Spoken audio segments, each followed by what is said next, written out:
Last part में हमने देखा था कि जो वो ओल्ड मैन था वो यहाँ पर लुओ का पीछा कर रहा था। इसके बाद वो लुओ से उनसे कहता है कि तुम लोग यहाँ पर शोर मचाना बंद करो। हम देखते हैं यहाँ पर वो सभी लोग कहते हैं चलो ठीक है। हम देखते हैं लुओ बोलता है वो सही में काफ़ी ज़्यादा स्ट्रांग है, लेकिन वो इतना स्ट्रांग नहीं कि मेरे मास्टर के दिए हुए प्रोटेक्शन बैरियर को मेरे ऊपर से हटा सके। इसीलिए मुझे यहाँ पर टेंशन लेने की कोई ज़रूरत नहीं है, क्योंकि मेरे मास्टर काफ़ी ज़्यादा पावरफुल है और उनके सामने ये सब बस छोटे मोटे बच्चे हैं। जिसके बाद हम देखते हैं वो लाइब्रेरी में आकर काफ़ी सारी बुक्स को छानने लगता है और वो हमें बताता है कि उसे एक हाई रैंक की टेक्निक चाहिए ताकि वो यहाँ पर सभी को हरा सके। लेकिन हमें पता चलता है कि यहाँ पर सबसे ज़्यादा जो हाई रैंक की टेक्निक होती है वो पर्पल रैंक की टेक्निक होती है, जिसे हम यहाँ पर हेवनली रेल्म कहते हैं। और कहा जाता है कि हेवनली रैंक से भी कुछ ऊपर है, लेकिन उसके बारे में आज तक खोज नहीं हुई है इस ड्रैगन कॉन्टिनेंट में। और ये ड्रैगन कॉन्टिनेंट काफ़ी ज़्यादा छोटा है, इसके बारे में भी पूरी तरीके से किसी ने अभी तक नहीं बताया है। और यहाँ पर ये सब लुओ का दोस्त चेन उसे बता रहा था। तभी लुओ बोलता है तो ठीक है, यहाँ पर मैं ग्रीन लेवल की ही टेक्निक ले लूंगा। इसके बाद वो कहने लगता है कि आज से 3 साल पहले सही में मैं काफी ज्यादा बेवकूफ था, क्योंकि जो यहाँ के बारे में कुछ भी नहीं पता था। लेकिन जो यू होती है वो यहाँ पर लुओ को बताती है कि जो यहाँ पर ग्रीन लेवल की टेक्निक अर्थ लेवल के लेवल 3 की टेक्निक है वो तुम्हें ऐसे ही नहीं मिल सकती।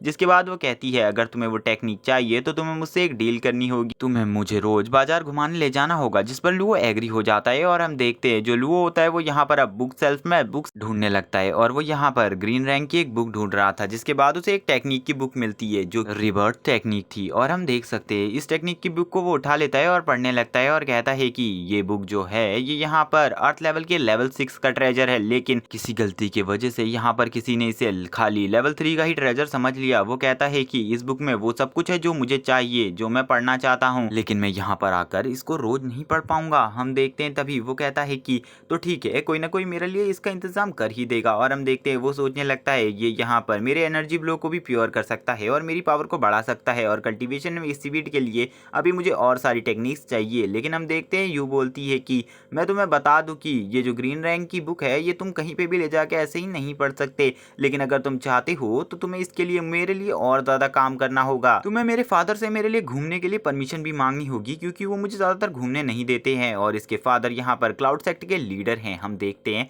जो लुओ होता है वो उससे कहता है कि ठीक है मैं ये सब तुम्हारे लिए कर दूंगा। वो कहती है कि फाइनली अब मैं भी प्ले कर सकती हूँ, घूम सकती हूँ। लेकिन हम देखते हैं चेन उससे कहता है कि मुझे पता है तुम पहले काफ़ी ज़्यादा कमज़ोर हुआ करते थे, लेकिन फिर भी तुम इन सारी बुक्स का क्या करने वाले हो, क्या तुम मुझे बता सकते हो। हम देखते हैं जो लुओ होता है वो कहता है कि मैं तुम्हें अभी इन सब के बारे में नहीं बताऊंगा, लेकिन मैं बाद में तुम्हें इसके बारे में बता दूंगा। तभी हम देखते हैं यहाँ पर एक जना आ जाता है और हम देखते हैं वो और कोई नहीं थर्ड प्रिंस होता है। थर्ड प्रिंस आते ही बोलता है कि तुम यहाँ पर किस चीज़ के बारे में नहीं बताना चाहते। हम देखते हैं वो अकेला नहीं था, उसके साथ एक और जना था। वो आगे कुछ कहने वाला था लेकिन नहीं कहता। हम देखते हैं सभी लोग उसे आते ही ग्रीट करते हैं। वो आगे बढ़ने लगता है तो लुओ भी यहाँ पर उसे ग्रीट करता है। जिसके बाद जो यहाँ पर थर्ड प्रिंस होता है वो लुओ से कहने लगता है कि तुम यहाँ पर 3 साल बाद वापस आ गए हो, ये बारे में मैंने सुना तो मैंने सोचा तुमसे मिल लूँ। हम देखते हैं लुओ उससे कहता है कि तुमने यहाँ पर मेरे लिए इतनी अच्छी बात सोची और मेरे लिए इतनी ज़्यादा केयर करने के लिए थैंक्स, और मैं यहाँ पर अब वापस आ चुका हूँ तो अब आपको प्रॉब्लम लेने की कोई ज़रूरत नहीं है। हम देखते हैं वो यहाँ से जाने लगता है और उसे अच्छे से देखने लगता है। तभी यहाँ पर एक सर्वेंट आ जाता है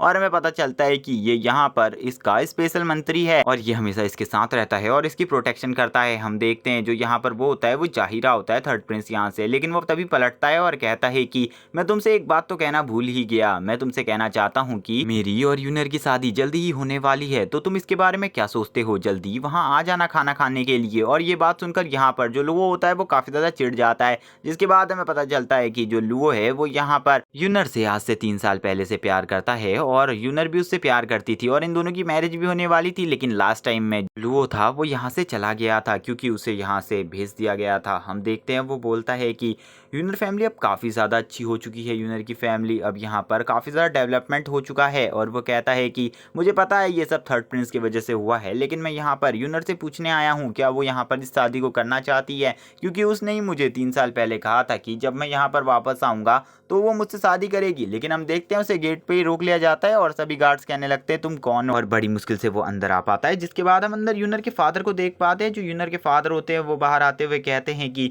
आखिरकार यंग मास्टर आप यहाँ पर क्यों आए हुए हैं, क्या आप यहाँ पर यूनर से मिलने के लिए आए हुए हैं या फिर यूनर की शादी को अटेंड करने के लिए आए हुए हैं। लेकिन गाइस जो यून फैमिली है उसके बारे में मैं बता दूं कि यहाँ पे भी 3-4 बहुत ज़्यादा पावरफुल कल्टीवेटर है। हम देखते हैं यहाँ पर आकर जो लुओ होता है वो इनको ग्रीट करता है और कहता है कि मैं बस यहाँ पर यूनर से मिलने आया हूँ और उससे पूछने आया हूँ कि क्या वो सही में इस शादी को करना चाहती है। और ये बस मैं उसके मुंह से सुनना चाहता हूँ। तो क्या आप प्लीज़ यहाँ पर यूनर को बुला देंगे, क्योंकि उसने मुझसे एक वादा किया था और उसने उस वादे को पूरा नहीं किया है, इसीलिए मैं यहाँ पर उससे मिलना चाहता हूँ। लेकिन यूनर के जो फादर होते हैं वो बोलते हैं कि प्लीज़ आप यहाँ से अभी चले जाइए, क्योंकि यूनर अभी यहाँ पर नहीं है, वो थर्ड प्रिंस के साथ घूमने गई है। और हाँ, यूनर अपनी मर्जी से इस शादी को करना चाहती है। हम देखते हैं तभी अंदर से आवाज़ आती है कि जो मेहमान है उसको चाय पिला के तो हमें भेजना ही चाहिए। और हम देखते हैं अंदर से एक लड़की बाहर आने लगती है, जो कि और कोई नहीं यहाँ पर यूनर थी। और हम देखते हैं यूनर अपने फादर से कहती है कि मैं इसके क्वेश्चन का आंसर खुद देना चाहती हूँ। तभी हमारा सीन यहीं से पास्ट में चला जाता है और हमें यहाँ पर इन दोनों की पास्ट की लव स्टोरी सुनाई जाती है। और हम देखते हैं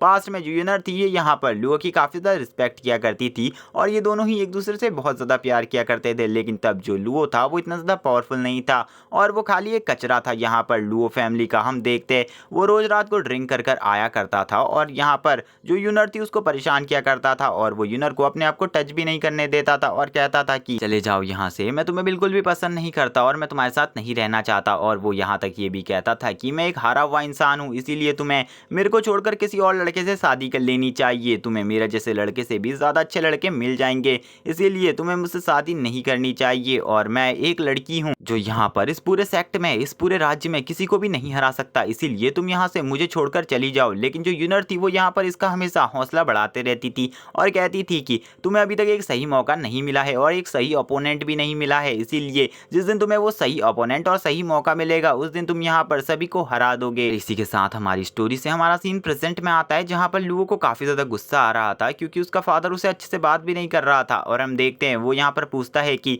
क्या यूनर सही में तुम यहाँ पर उससे शादी करना चाहती हो, थर्ड प्रिंस से, अपनी मर्जी से। हम देखते हैं जो यूनर होती है वो कहने लगती है कि हाँ, मैं यहाँ पर थर्ड प्रिंस से अपनी खुद की मर्जी से शादी करने के लिए तैयार हूँ और बस ये एक डील है। हम देख पाते हैं तभी जो यहाँ पर डील होती है उसका नाम सुनने के बाद जो यहाँ पर लुओ था उसको एक और शौक लगता है और वो वापस से स्टोरी में पास्ट में चला जाता है और हमें दिखाया जाता है उस दिन का सीन जहाँ पर जो लुओ था वो यहाँ से जा रहा था घोस्ट वैली के लिए। हम देखते हैं वो यहाँ पर यूनर से कहता है तुम मेरे फादर से बात करो और प्लीज़ उनसे मना कर दो कि वो मुझे घोस्ट वैली ना भेजे और मैं तुमसे दूर भी नहीं होना चाहता। लेकिन हम देखते हैं जो यूनर होती है वो यहाँ पर उसकी बात नहीं सुनती और उस दिन उसे एक ज़ोरदार थप्पड़ मारती है उसके गाल में। और उसके बाद यूनर कहती है कि क्या तुम हमेशा से ही एक कचरा रहना चाहते हो और इसी तरह सबसे पिटना चाहते हो। तभी लुओ बोलता है नहीं। हम देखते हैं वो आगे कहती है कि तो तुम्हें यहाँ से घोस्ट वैली जाना होगा और आज से 3 साल बाद वहाँ वापस आना होगा, जिस पर लुओ भी एग्री कर लेता है और वो लुओ से कहती है कि जब तुम 3 साल बाद यहाँ पर वापस आओगे तो मैं तुमसे शादी कर लूंगी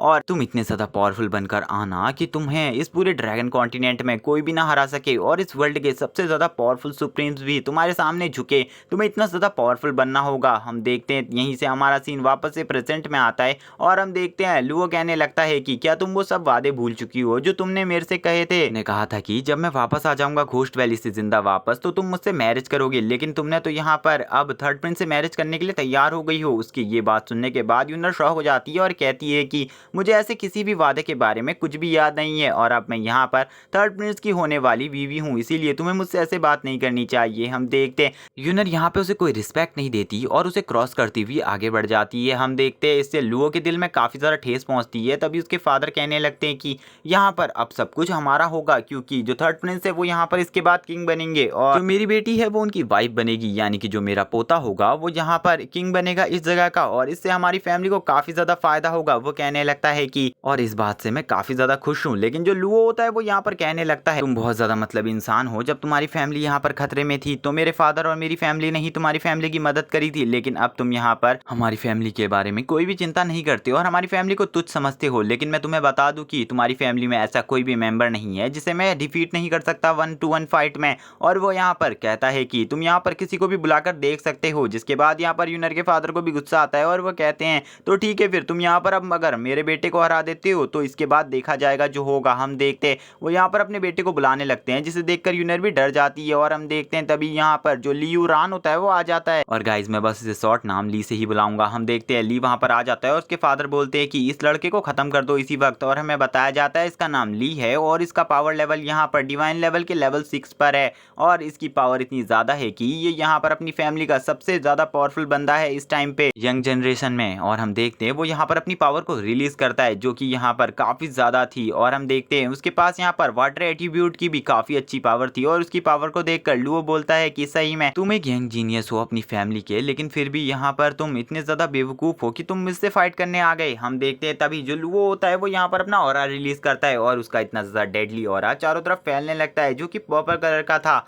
और हमने इसको पहले एपिसोड्स में भी देखा है। लुओ बोलता है आज मैं तुम्हें खत्म करके रख दूंगा। जिसके बाद हम उसके पीछे यहाँ पर एक स्पिरिट को देख पाते हैं जो कि एक डीमन की स्पिरिट लग रही थी, लेकिन हमें इस स्पिरिट के बारे में भी कुछ भी नहीं बताया जाता। जिसके बाद जो यहाँ पर उसका ब्रदर होता है युन का, वो बोलता है कि आज तुम्हारा बुरे दिन है और आज तुम यहीं पर मरने वाले हो। जिसके बाद वो यहाँ पर अपने वाटर हैंड्स को चार्ज कर लेता है और यहाँ पर अपनी वाटर की पावर से उसके ऊपर अटैक कर देता है। जिसके बाद ये एपिसोड यहीं पर एंड हो जाता है। वीडियो अच्छी लगी हो तो चैनल को सब्सक्राइब कर दो, वीडियो को लाइक कर दो, कमेंट करके जरूर बताना आपको एपिसोड कैसा लगा। Okay bye guys.